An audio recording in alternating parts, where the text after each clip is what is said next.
안녕하세요, 여러분. 민주화운동기념관 건립 프로젝트 다시 깃발대여의 현장 MC 김임입니다. 반갑습니다. 이렇게 또다시 만나뵙게 돼서 너무 좋아요. 여러분, 어느새 벌써 4번째 주제로 찾아오게 됐고요. 세상에나 다음 편이 마지막 편이래요. 세상에나 저는 오늘이 마지막이래요.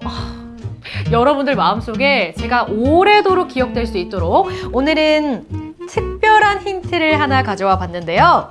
이 특별한 힌트 지금 바로 공개합니다. 자, 특별한 힌트 하나, 둘, 셋! 짜잔!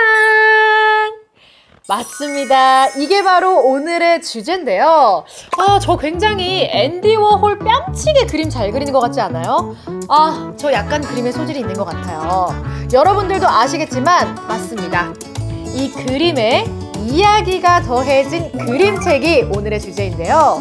물론 저도 그림을 굉장히 잘 그리지만 저보다 그림을 더 멋지게 설명해 주실 우리 그림책 작가님이 오늘의 주인공이십니다. 그럼 오늘의 주인공 이 자리로 모셔볼까요?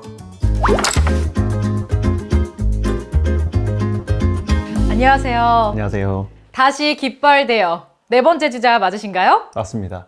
반갑습니다. 반갑습니다. 와! 자, 그러면 이 영상을 시청하시는 분들을 위해서 자기소개 한번 부탁드릴게요. 네, 안녕하세요. 저는 그림책 작가 정진호라고 합니다. 와! 제가 또 오늘 작가님을 뵙기 전에 작가님에 대해서 조금 공부를 해왔습니다. 네. 엄청난 이력을 가지신 분이더라고요. 제가 그런가요? 지금부터는 우리 작가님을 낱낱이 파헤쳐보는 시간을 좀 가져볼 건데 이 땡땡 위키보다 조금 더 정확하고 명확하고 깊이가 있는 이 미미 위키를 가져와 봤습니다. 그 전에 제가 잠깐 그 오프닝 때 그린 그림이 하나 있거든요. 이걸 또 우리 작가님께서 한번 보시고 평가를 좀 냉철하게 해주시면 굉장히 좋을 것 같은데. 잘 그렸으면 칭찬을 해드리고 이상한 부분 있으면 지적을 해드리겠습니다. 알겠습니다. 자, 바로 보여드리도록 할게요. 짠! 너무 잘 그리지 않았나요? 뭔가 특유의 느낌이 살아있는데 아이들이 이제 좀 자유롭게 그리잖아요. 네. 그런 그림을 많이 보다가 어른들 그림을 보면 되게 경직되어 있다는 느낌을 많이 받아요. 그런데 네, 아마 아이 쪽 그림에 더 가깝지 않나? 자유로운 느낌이 있어서는 네. 제가 또 우리 작가님께서 매번 인터뷰를 하실 때마다 들으실 것 같은 질문이긴 한데 우리 작가님께서 원래 건축 일을 하셨다고 들었는데 어떻게 하다가 또 그림책 작가가 되신 건지 계기가 상당히 궁금합니다. 항상 듣는 질문이긴 한데요. 네, 저는 원래 대학교 때 전공을 건축을 전공을 했어요. 그런데 좀 다른 학생들과 다르게 건축을 이야기로서 접근하는 방식을 좋아했습니다. 예를 들자면 저는 이제 건축과를 졸업할 때 졸업 작품전을 하잖아요. 저는 그림책을 전시했거든요. 이제 건축의 이야기를 담은 그림책을 그렇게 전시해서 학교를 졸업하게 됐는데 그래서 원래도 건축과 이야기를 결합하려는 시도를 학생 때부터 꾸준히 해왔었고요. 실제로 건축가 중에서도 지어지는 건물 외에도 계획안 상태, 그러니까 이제 종이 상태에 그 자체로 건축을 이제 예술 작품으로서 연구하고 계속 실험을 해가시는 분들도 계세요. 그걸 페이퍼 아키텍처라고 하는데 저도 비슷한 류의 작업을 하고 있다고 생각합니다. 저는 책으로 건축을 이어가고 있는 거죠. 네. 그러면 건축과 이 그림책에 공통점이 있다라고 말씀을 해주시는 것 같은데 이런 부분에서 굉장히 좀 신선하게 느끼는 것도 있거든요. 네. 근데 사실 이 이야기를 전할 수 있는 작가에도 좀 여러 분야가 존재하잖아요. 그렇죠. 네. 왜 그림책을 또 선택을 하신 건지도 상당히 궁금해요. 사실 도면도 저는 하나의 그림이라고 생각하거든요. 이제 글과 그림의 가장 큰 차이가 있다면 글은 읽어가는 순서가 있고 내가 그 문장과 문장 사이의 맥락을 이해해가면서 보는 거잖아요. 그런데 그림은 어떤 게 한 방에 주어지고 그걸 내가 어딜 보냐에 따라서 각각 다른 의미를 가지는 거죠. 예를 들어서 그림이 하나 걸려 있으면 나는 오른쪽 구석을 먼저 볼 수도 있는 거고 전체를 먼저 볼 수도 있는 거고 위에서부터 아래까지 차근히 내려가면서 읽어볼 수도 있는 거잖아요. 저는 설계도면도 그렇게 일종의 그림이기 때문에 내가 한 방에 어떤 정보를 던지고 받아들이는 사람이 그걸 어떻게 시시각각 다르게 받아들이는 점이 재밌다고 생각했어요. 그래서 이야기도 그림으로 한번 해보면 좋겠다라는 생각이 들어서 그 두 가지를 합친 게 마침 딱 그림책이더라고요. 그렇구나. 그러면 작가님이 생각하시는 작가님의 작품의 공통점 공통적인 특징은 또 뭐가 있는지 굉장히 궁금해요. 제 책 전체는 다 건축적인 경험과 사고를 토대로 해서 책을 만들기 때문에 건축적인 시각이 다 들어가 있어요. 그래서 건축적인 시선에서 보는 평면도의 시점이나 아니면 단면도나 투시도처럼 건축에서 주로 사용하는 시선을 제 책에 사용했다라는 점이 공통점이라고 할 수 있고요. 그래서 제 책 전체, 제 작품 세계를 전체를 뭉뚱그려서 한 가지 단어로 표현하자면 저는 무언가를 어떻게 보느냐, 시각, 시선의 문제라고 저는 생각합니다. 그럼 혹시 우리 작가님께서 만드셨던 책들 같은 거 한번 볼 수 있을까요? 제 책 중에 제 첫 번째 책이기도 해요. 위를 봐요라는 책을 보여드릴까 하는데 제가 아까 이제 제 그림책 전체가 건축적인 시점을 가지고 있다고 말씀을 드렸잖아요. 예를 들어서 이 위를 봐요라는 책은 제가 한번 펼쳐서 보여드릴게요. 혹시 건축에서 어느 시점을 사용한 책처럼 보이세요? 이게 건축에서? 위에서 아래로 위에서 아래를 바라본 시점이죠. 이걸 평면도라고 하는데요. 보통 공간의 크기나 배치 같은 것들을 보려고 그리는 그림이죠. 저는 이걸 사용해서 이 평면도의 시점으로 이 책을 그렸습니다. 그래서 다른 책에서는 좀 보기 힘든 구도를 가지고 있는 책인데 제 책은 이렇게 다 건축적인 구도를 가지고 있다라고 할 수 있죠. 일반적으로 좀 볼 수 없는 그런 구도들도 들어가 있고 특별한 좀 시각적으로 볼 수 있는 많은 포인트들이 들어가 있는 것 같은데 그러면 제가 여기서 또 하나 질문을 좀 드려볼게요. 보통 우리 작가님들은 이렇게 좋은 책을 쓰실 때, 그림을 그리실 때 어디에서 좀 영감을 얻으세요? 이런 얘기 많이 들어보실 것 같은데. 네, 그런 질문도 많이 받죠. 어디서 영감을 얻으시나요? 사실 물론 다른 작가들과 제가 모든 작가들과 이야기를 나눠본 건 아니지만 저는 기본적으로 작가라는 직업은 자신의 안에서 이야기를 퍼올리는 사람이라고 생각해요. 그래서 계속 자기 안에 어떤 게 쌓여 있는지가 중요한 거죠. 그래서 저도 제 책의 대부분의 영감은 제가 어린 시절에 경험했던 것들 그리고 살면서 배우고 느꼈던 것들이 이제 뭉쳐서 그게 책으로 나오고 있는 것 같습니다. 자, 그러면 앞서서 건축과 그림책은 공통적으로 또 이야기를 담고 있다라고 말씀을 해주셨잖아요. 그러면 그림책이 가지고 있는, 그림책만이 가지고 있는 힘은 뭐라고 생각을 하시나요? 일반적으로 책은 특정 독자층을 노리잖아요. 그쵸. 나는 초등학생 대상이다. 아니면 청소년 책이다. 아니면 성인 책이다. 그런데 그림책은 거기에 구애받지 않아요. 혹자는 이거를 0세부터 100세까지 읽는 책이라고 표현하기도 하거든요.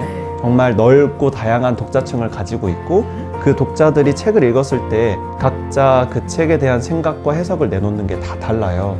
저만 해도 제가 10살 때 읽었을 때 같은 책을 20살 때 읽었을 때 30살에 읽었을 때 다 다르게 느껴지더라고요. 저는 그림책의 매력과 힘이 바로 거기서 나온다고 생각합니다. 그러면 실제로 폭넓은 독자층을 만나보신 적이 있는지 나 이분은 정말 기억에 오래 남더라고요 하는 그런 에피소드들도 있었을까요?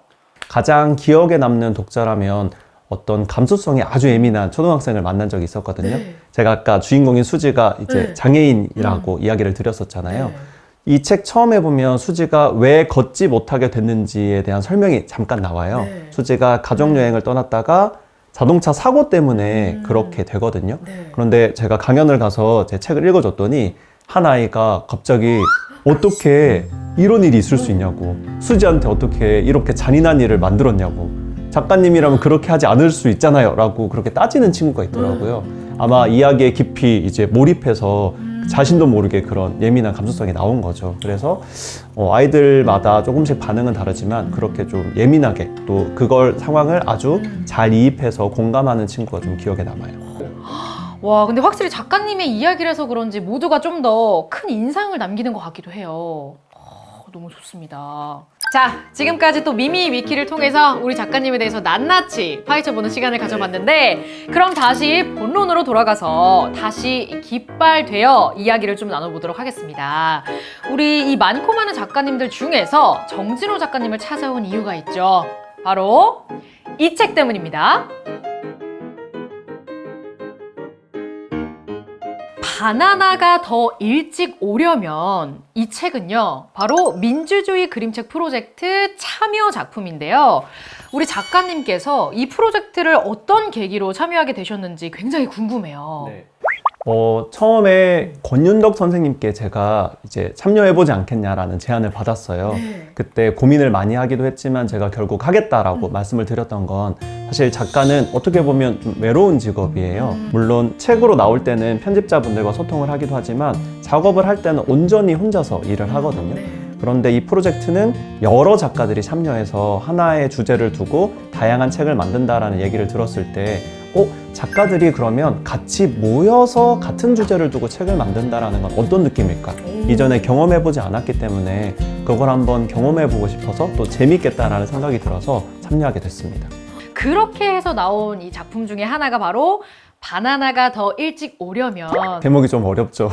제목의 모든 내용에 힌트가 다 들어있어요. 바나나가 더 일찍 오려면, 그러니까 바나나를 예를 들어서 새벽 배송을 시키잖아요. 그러면 그걸 배송해주는 사람은 언제 나와야 될까요? 더 일찍 나와야죠. 그렇죠. 바나나보다 더 일찍 나와야겠죠. 그쵸. 그러면 그 배송하는 차에 기름을 넣으려면 그 주유소는 이 차가 나오는 시간보다 더 일찍 열어야겠죠. 그쵸. 이렇게 이야기가 꼬리를 물어요. 그래서 어디까지 이게 가느냐. 결국 결론부터 말씀드리면 그게 다시 바나나를 시키는 주인공에게까지 가서 닿아서 이야기가 이렇게 고리를 이루어서 누군가 더 빨리 무언가를 하려면 더 빨리가 계속 우리 사회에 이어지고 있다는 걸 좀 보여주는 그런 책입니다. 그러면 이 책을 통해서 작가님께서 전하고 싶었던 메시지는 어떤 게 있을까요?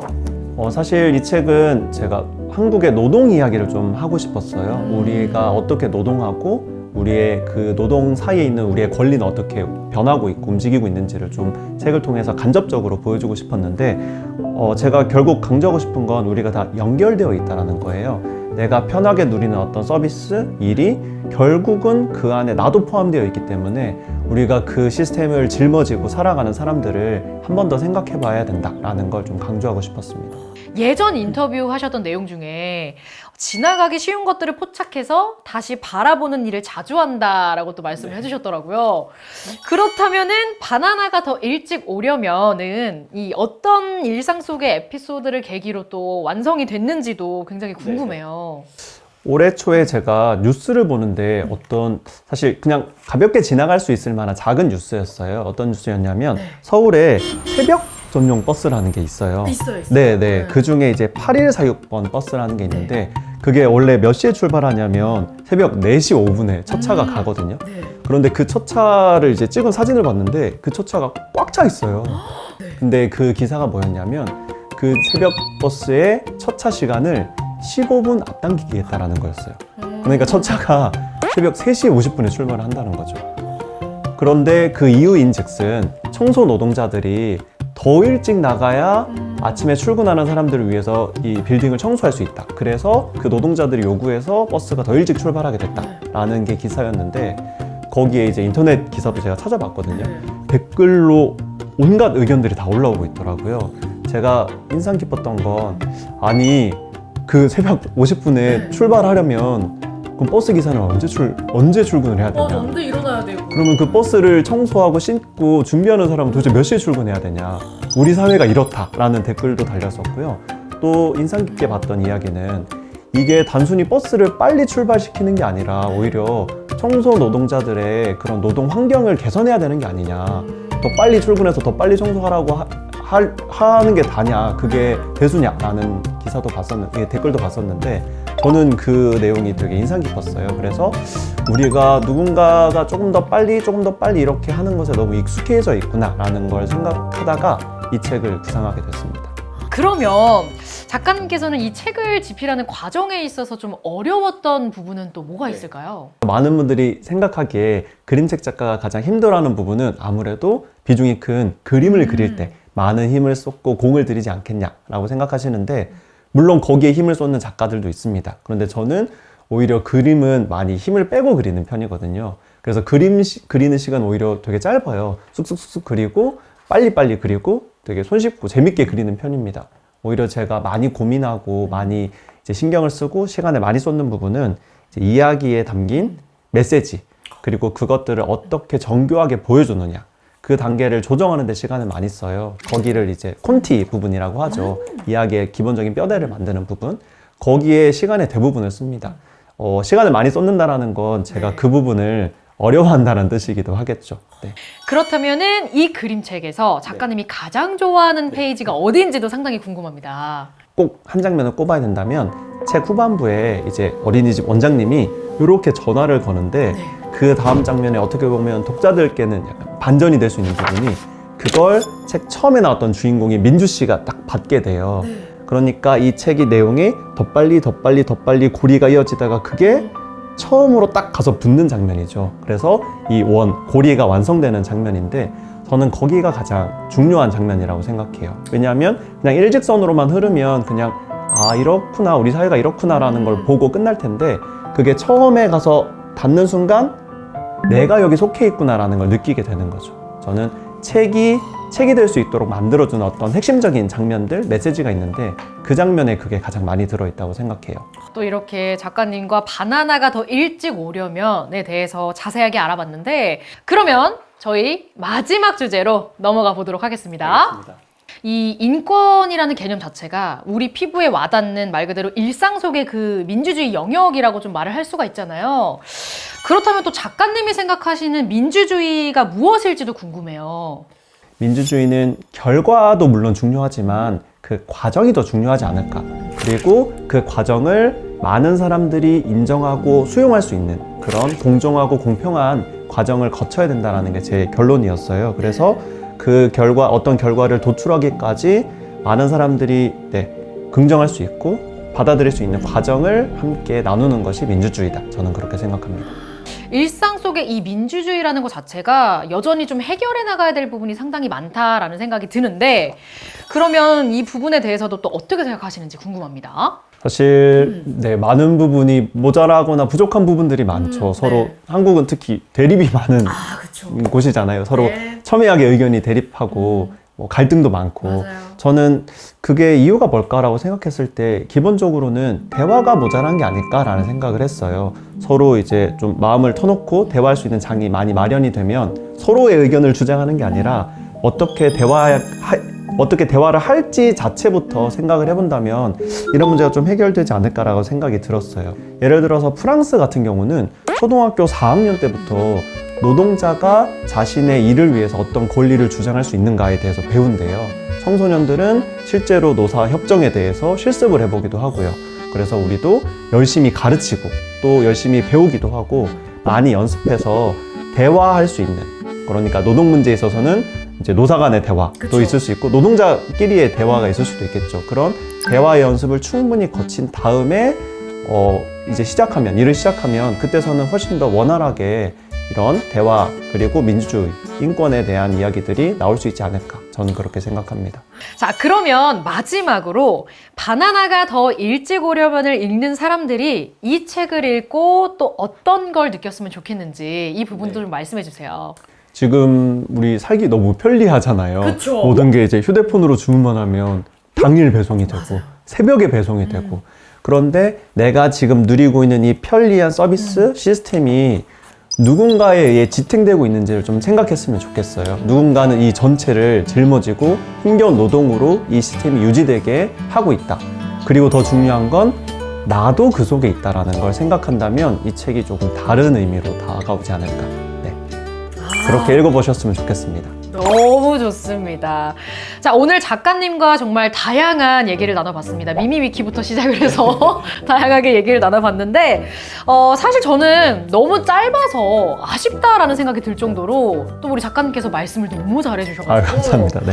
작가님은 오늘 어떠셨어요? 저도 너무 재밌었고요. 사실 아까도 말씀드린 것처럼 작가는 작업할 땐 오롯이 혼자잖아요. 그래서 누군가와 내 작품을 나눌 기회가 많이는 없어요. 그래서 오늘 작품에 대해서 저도 스스로 정리되는 기분이었고 또 많은 분들이 이 책을 읽을 때 조금 길라잡이가 될 수 있지 않을까라는 생각을 또 해봅니다. 그럼 저희 여기서 함께 인사 나눠보도록 하겠습니다. 자, 그러면 또 이 영상을 시청하시는 시청자분들을 위해서 함께 인사 나눠볼까요? 여러분, 감사합니다.